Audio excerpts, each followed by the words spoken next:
Hi guys, నమస్తే. చూసారా, ఇది నా టుడే నైట్ డిన్నర్ అనమాట. ఈరోజు నేను తీసుకున్న డిన్నర్ ఇది 2 ఇడ్లీస్. నిన్న 2 చపాతీస్ తీసుకున్నా.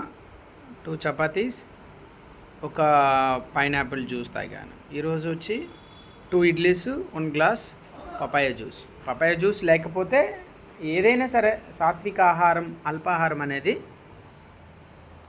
చాలా మంచిది. నైట్ టైం ఏంటంటే ప్రాపర్ డైజెషన్ సిస్టమ్ అనేది మెరుగ్గా ఉంటుంది.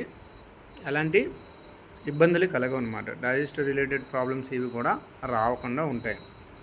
ఎక్కువగా హార్డ్ ఫుడ్ ఏది కూడా తీసుకోకూడదు నైట్ టైం. నైట్ ఎంత సాత్వికమైనటువంటి అల్పాహారం తీసుకున్నట్లయితే అంత బాగా మీ డైజెషన్ సిస్టమ్ అనేది మెరుగ్గా ఉంటుంది. ఎలాంటి సంబంధిత డైజెషన్ సిస్టానికి మనకు జీర్ణశయానికి సంబంధిత రోగాలు ఏవి కూడా రాకుండా ఉంటాయన్నమాట.